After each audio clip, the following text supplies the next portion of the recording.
অনেক সময় ভুলবশত বা কোনো প্রয়োজনে আমরা আমাদের হোয়াটসঅ্যাপগুলো কিন্তু আমাদের ফোন থেকে আনইনস্টল করে দেই এবং আমরা যখন সেই হোয়াটসঅ্যাপটাকে আবার ইনস্টল করি তারপরে কিন্তু অনেকগুলো এসএমএস বা আমাদের অনেকগুলো ফটো কিন্তু হারিয়ে যায়।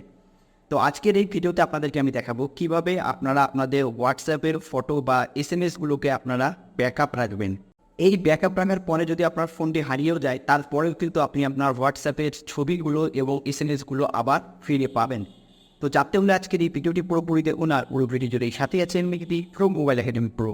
তো হোয়াটসঅ্যাপের এসএমএসগুলোকে ব্যাকআপ রাখার জন্য আপনাদেরকে যে কাজটি করতে হবে, আপনারা চলে যাবেন আপনাদের হোয়াটসঅ্যাপে যাওয়ার পরে একদম উপরে দেখতে পারবেন ডান দিকের কর্নারে রয়েছে 3 ডট মেনু। আপনারা ক্লিক করবেন এই 3 ডট মেনুতে। এখানে ক্লিক করার পরে আপনারা দেখতে পাচ্ছেন একদম নিচে রয়েছে সেটিংস একটি অপশন। আপনারা এই সেটিংসের মধ্যে ক্লিক করবেন। এই সেটিংসে ক্লিক করার পরে আপনারা দেখতে পাচ্ছেন এখানে একটি অপশন রয়েছে চ্যাটস। আপনারা ক্লিক করবেন এই চ্যাটসের মধ্যে।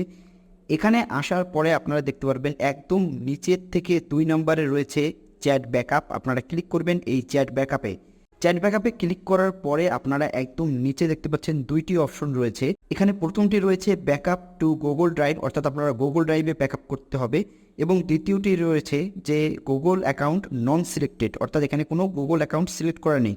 আপনাকে যে কাজটি করতে হবে, আপনারা প্রথম যে অপশনটি আছে অথবা দ্বিতীয় অপশনটি, সবচেয়ে ভালো হয় আপনারা প্রথম অপশনটিতে ক্লিক করবেন। প্রথম অপশনটিতে ক্লিক করার পরে এখানে দেখতে পাচ্ছেন যে অনেকগুলো অপশন রয়েছে। প্রথমে রয়েছে নেভার, তারপরে রয়েছে only when I tap backup, তারপরে রয়েছে ডেইলি, উইকলি এবং মান্থলি। আপনারা যেভাবে চান সেভাবে ব্যাকআপ করে রাখতে পারেন। আপনারা যদি চান যে এটাকে মান্থলি ব্যাকআপ করবেন তাহলে মান্থলিতে ক্লিক করবেন, অথবা আপনি যদি চান যে only when I tap backup, অর্থাৎ আপনি ব্যাকআপ সুইচের মধ্যে যখন ক্লিক করবেন তখনই শুধু ব্যাকআপ হবে।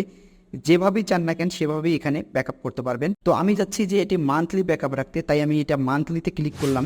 মান্থলিতে ক্লিক করার পরে দেখতে পাচ্ছেন এখানে আমার গুগল যে অ্যাকাউন্টগুলো এই ফোনের মধ্যে সেট রয়েছে, অর্থাৎ লগ ইন অবস্থায় রয়েছে, সবগুলো অ্যাকাউন্ট কিন্তু এখানে শো করছে। ঠিক একইভাবে আপনারও কিন্তু সবগুলো অ্যাকাউন্ট এখানে শো করবে। আপনাকে যে কোনো একটি অ্যাকাউন্ট এখান থেকে সিলেক্ট করতে হবে। সিলেক্ট করার পরে আপনারা সেই অ্যাকাউন্টটিতেই কিন্তু আপনার সবগুলো এখানে যে এসএমএসগুলো আছে এগুলো কিন্তু এখানে ব্যাকআপ হওয়া শুরু হবে। সেট হওয়ার আগে এটি একটি অ্যালাউ পারমিশন চাইছে, তো এটাকে আমি অ্যালাউ করে দিলাম। অ্যালাউ করে দেওয়ার পরে এখন এটি কিন্তু আমার এখানে সেট হয়ে গেল। এখন আপনাকে যে কাজটি করতে হবে, একদম মাঝামাঝি দেখতে পাচ্ছেন এখানে একটি অপশন রয়েছে ব্যাকআপ। আপনাকে এই ব্যাকআপ অপশনটাতে ক্লিক করতে হবে। এই ব্যাকআপ অপশনটাতে ক্লিক করার পর আপনার যাবতীয় যত এসএমএস আছে সব কিন্তু সেই জিমেইলটাতে ব্যাকআপ হয়ে যাবে, এবং আপনি যখন লগ ইন করবেন, লগ ইন করার পরে কিন্তু আপনাকে সেই জিমেইলটি আবার শো করা হবে যে আপনি কি এই যে ব্যাকআপগুলো রয়েছে এটি আপনি চাচ্ছেন কি না। তো সেক্ষেত্রে আপনি যদি সেই জিমেইলটিকে সিলেক্ট করে ইয়েস করে দেন তাহলে কিন্তু আবার আপনার সেই এসএমএসগুলো ব্যাকআপ চলে আসবে। তো ভিউয়ার্স, এই ছিল আজকের ভিডিও ভালো লাগলে লাইক করবেন, শেয়ার করবেন আপনার বন্ধুদের সঙ্গে। আজ চলে যাচ্ছি, ফিরবো আবার নতুন কোনো ভিডিও নিয়ে, নতুন কোনো টপিক নিয়ে। সে পর্যন্ত সবাই ভালো থাকবেন, সুস্থ থাকবেন। আসসালামু আলাইকুম।